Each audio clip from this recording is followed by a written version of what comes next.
Hello friends, ಎಲ್ಲರಿಗೆ ನಮಸ್ಕಾರ. Kannada life ಸ್ಟೋರಿನಿಂದ ಪ್ರತಿಯೊಬ್ಬರಿಗೆ ತುಂಬ ಧನ್ಯವಾದಗಳು.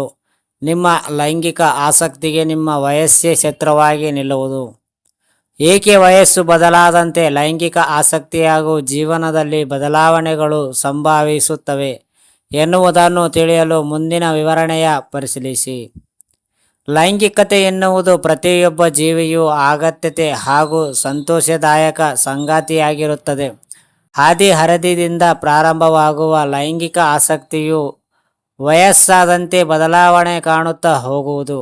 ಇದಕ್ಕೆ ಕಾರಣಗಳು ಬೇರೆ ಬೇರೆಯಾಗಿರುತ್ತವೆ. ನಮ್ಮಲ್ಲಿ ಲೈಂಗಿಕತೆ ಮತ್ತು ಲೈಂಗಿಕ ಆರೋಗ್ಯದ ಕುರಿತು ಮುಕ್ತವಾಗಿ ಚರ್ಚಿಸಲು ಹಿಂಜರಿಯುತ್ತಾರೆ.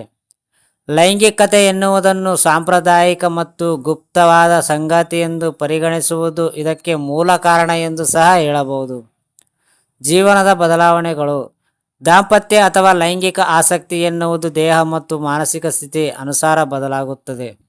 25 ವರ್ಷದಲ್ಲಿ ಇದ್ದ ಆಸಕ್ತಿ ಹಾಗೂ ಕುತೂಹಲಗಳು 40ರ ಹೊತ್ತಿಗೆ ವಿಶೇಷ ಬದಲಾವಣೆಯನ್ನು ಕಾಣುತ್ತವೆ.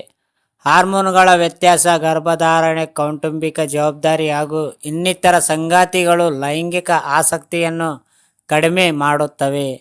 ವಯಸ್ಸಿಗೆ ಅನುಗುಣವಾಗಿ ಹಂತವಾದ ಬದಲಾವಣೆಯನ್ನು ಕಾಣಬೇಕಾಗುವುದು. ಲೈಂಗಿಕ ಜೀವನ ಯಾವುದನ್ನು ಪ್ರೇರೇಪಿಸುತ್ತದೆ? ಲೈಂಗಿಕ ಜೀವನ ಎನ್ನುವುದು ಜೈವಿಕ ಮತ್ತು ಮಾನಸಿಕ ಸ್ಥಿತಿಯ ಬಗ್ಗೆ ತಿಳಿಸುತ್ತದೆ.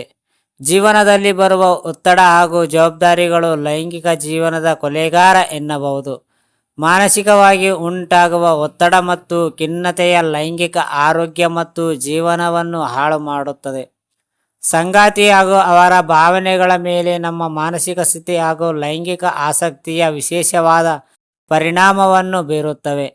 ನಿಯಮಿತವಾದ ಕೆಲಸ, ಆರೋಗ್ಯಕರ ಜೀವನ ಶೈಲಿ ಮತ್ತು ವಿಶ್ರಾಂತಿಯನ್ನು ಪಡೆಯುವುದರಿಂದ ಲೈಂಗಿಕ ಆರೋಗ್ಯ ಹಾಗೂ ಮಾನಸಿಕ ಸ್ಥಿತಿಯಲ್ಲಿ ಸುಧಾರಣೆ ಕಾಣಬಹುದು. ಹಾರ್ಮೋನುಗಳ ಪಾತ್ರ. ಲೈಂಗಿಕ ಜೀವನ ಹಾಗೂ ಆಸಕ್ತಿಯಲ್ಲಿ ಮಹತ್ವದ ಪಾತ್ರ ವಹಿಸುವ ಅಂಶ ಎಂದರೆ ಹಾರ್ಮೋನುಗಳು. ಮಹಿಳೆಯರಲ್ಲಿ ಮತ್ತು ಪುರುಷರಲ್ಲಿ ಭಿನ್ನವಾದ ಹಾರ್ಮೋನುಗಳು ಬಿಡುಗಡೆಯಾಗುತ್ತವೆ. ಇದು ವಯಸ್ಸಿನ ಅನುಗುಣವಾಗಿ ಬದಲಾವಣೆಯನ್ನು ನೀಡುವುದು.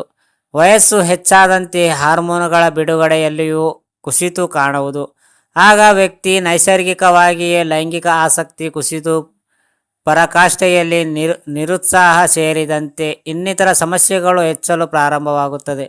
20ರ ಹರೆಯದಲ್ಲಿ ಲೈಂಗಿಕ ಆಸಕ್ತಿ. 20ರ ಹರೆಯ ಎಂದರೆ ಲೈಂಗಿಕ ಆಸಕ್ತಿಗಳು ಆಗ ತಾನೇ ಚಿಗುರೊಡೆದಿರುವ ಗಿಡದಂತೆ ಇರುತ್ತದೆ. ಉದ್ರೇಕ, ನಿಮಿರುವಿಕೆ, ಲೈಂಗಿಕ ಆಸಕ್ತಿ ಆ ವಿಷಯಕ್ಕೆ ಸಂಬಂಧಿಸಿದ ವಿವಿಧ ವಿಚಾರಗಳು ಹೆಚ್ಚು ಆಸಕ್ತಿದಾಯಕವಾಗಿರುತ್ತದೆ. ಅವು ಜೀವನದಾದ ಆಸಕ್ತಿಯನ್ನು ಸಹ ಹೆಚ್ಚಿಸುತ್ತವೆ.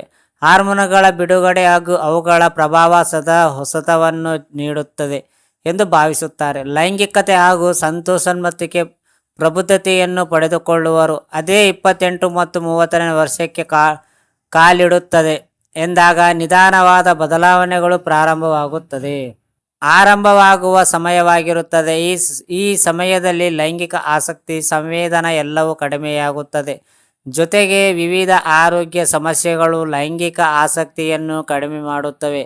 ಹಾಗಾಗಿ ಸಂಗಾತಿಗಳು ತಮ್ಮ ಆರೋಗ್ಯ ಹಾಗೂ ಜೀವನದ ಜವಾಬ್ದಾರಿಗಳ ಕುರಿತು ಪರಸ್ಪರ ಮಾತನಾಡಿಕೊಳ್ಳಬೇಕು. ಸಮಸ್ಯೆಗಳನ್ನು ಚರ್ಚಿಸಿ ಸೂಕ್ತ ನಿರ್ಧಾರವನ್ನು ಕೈಗೊಳ್ಳಬೇಕು. ಆಗ ಇಬ್ಬರು ಹೊಂದಾಣಿಕೆ ಹಾಗೂ ಪ್ರೀತಿ ಸದಾಕಾಲ ಇರುವುದು ಜೀವನವು ಸುಂದರವಾದ ಸಾಗಿಸುವುದು. ಫ್ರೆಂಡ್ಸ್, ಹೇಗಿದೆ ಸ್ಟೋರಿ? ಈ ಸ್ಟೋರಿ ಕೇಳಿದ ಪ್ರತಿಯೊಬ್ಬರಿಗೆ ತುಂಬ ಧನ್ಯವಾದಗಳು. Thank you so much.